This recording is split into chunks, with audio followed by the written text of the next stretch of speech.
اور ایک بات دوستو کہ رمضان المبارکہ کا مہینہ آئے تو آپ اللہ کی بارگاہ سے رجوع ہو جائیں، اور ایسے رجوع ہو جائیں کہ سب چھوڑ چھاڑ کر ساری کدورتوں کو، نفرتوں کو، گناہوں کے بوجھ کو اپنے سینوں سے، اپنی روحوں سے نکال کر رجوع الی اللہ ایسے ہو جائیں کہ اللہ رب تبارک و تعالیٰ کی بارگاہ میں آپ رہیں، آپ کی گریہ گزاری رہے، آپ کا رونا رہے، مانگنا رہے، اور ان سب چیزوں کے ساتھ ساتھ ان اعمال کی قبولیت کا سارا دار و مدار یاد رکھیں۔ ہم چونکہ اہل سنت ہیں، درود پاک کی کثرت ہے۔ رمضان المبارکہ میں آپ جس قدر درود پاک کی کثرت کریں آپ کے لیے اس قدر بہتر ہے۔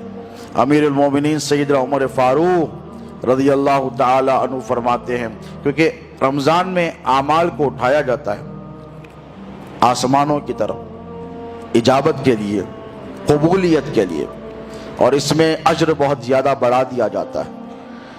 حضور پاک علیہ الصلوۃ والسلام شعبان کا مہینہ آتا تو صحابہ کو بلا کے درس دیتے۔ صحیح بخاری صحیحین کی حدیث ہے، فرماتے اے لوگو ادھر آؤ ادھر آؤ ادھر آؤ، سب صحابہ جمع ہو جاتے۔ اس کے بعد فرماتے پتہ ہے تم کو کون سا مہینہ آنے والا ہے؟ استفہامیہ طور پر حضور سوال کرتے، صحابہ کرتے یا رسول اللہ آپ بتائیے کون سا مہینہ آنے والا ہے؟ تو کہتے ہیں اے لوگو تم پر رمضان کا مہینہ ان قریب سایہ فگن ہونے والا ہے۔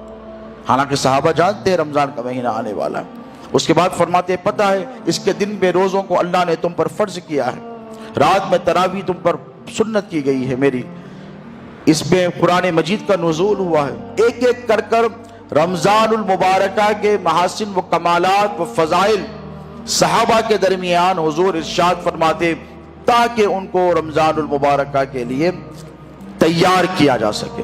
ٹھیک اسی طرح دوستو اس ماہ مقدس میں آپ چاہتے ہیں کہ اگر آپ کے اعمال اللہ کی بارگاہ میں قبول ہوں، یعنی شرف قبولیت حاصل کریں، تو آپ کو اس ماہ مقدس میں تلاوت قرآن مجید کے ساتھ درود پاک کی کثرت کرنی ہوگی۔ کہیں انشاءاللہ کریں گے۔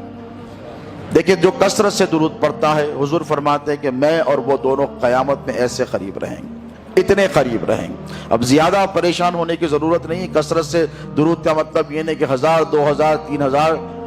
علماء نے، محدثین نے، عارفین نے فرمایا ہے کہ جو شخص روزانہ کم سے کم 313 مرتبہ حضور کی خدمت میں درود کا نذرانہ پیش کرے گا، اس کا شمار اللہ کثرت سے درود پڑھنے والوں میں شامل کر دے گا۔ کم سے کم اتنا تو کر سکتے ہیں نا، 313 زیادہ نہیں، 1000 2000 4000 کی بات میں نہیں کرتا، اتنا کریں۔ حضرت عمر رضی اللہ تعالیٰ عنہ فرماتے ہیں کہ جب تم دعا کرتے ہو تو تمہاری دعا ایسے تمہارے پاس سے نکلتی ہے اور زمین اور آسمان کے درمیان معلق ہو کر رک جاتی ہے اور اوپر نہیں جاتی۔ ہم ہزاروں لاکھوں دعائیں کرتے ہیں، تو صحابہ نے استفسار کیا کہ اے امیر المومنین کیوں نہیں جاتی اوپر؟ تو فرمایا کہ جب تک تم اپنی دعا کے ساتھ میرے نبی پر درود نہیں پڑھتے، اللہ تمہاری دعا کو آسمانوں میں نہیں اٹھاتا۔ یعنی دعا کا دار و مدار قبولیت کا آقا و مولا علیہ السلام پہ کثرت سے درود ہے۔ اور رمضان المبارکہ میں یاد رکھیں کہ ہر عمل کا 70 گنا عام دنوں میں قربان جائیں خدا کی قدرت کے، فَلَهُ بِهِ عَشْرُ أَمْثَالِهَا۔ اللہ قرآن میں فرماتا ہے ایک نیکی کرو 10 نیکیوں کا ثواب۔ کتنا؟ ایک نیکی کرو 10 نیکیوں کا ثواب دیا جائے گا۔ لیکن رمضان کا مہینہ آتا ہے تو ایک نیکی کرو 10 نیکیوں کا نہیں، 70 نیکیوں کا ثواب۔ ایک نیکی کرو 700 نیکیوں کا ثواب، ایک روایت میں آتا ہے۔ اس پر آئندہ انشاءاللہ ہم تفصیل سے گفتگو کریں گے۔ اس کا ایک آسان اگزامپل آپ کو دے دوں کہ رمضان میں آپ ایک مرتبہ درود شریف پڑھیں تو آپ کو 70 مرتبہ درود شریف پڑھنے کا ثواب دیا جائے گا۔ رمضان میں آپ ایک مرتبہ صلاۃ و سلام کا نذرانہ حضور کی بارگاہ میں پیش کریں تو 700 مرتبہ درود و سلام کے ثواب کا اجر آپ کے نامہ اعمال میں لکھ دیا جاتا ہے۔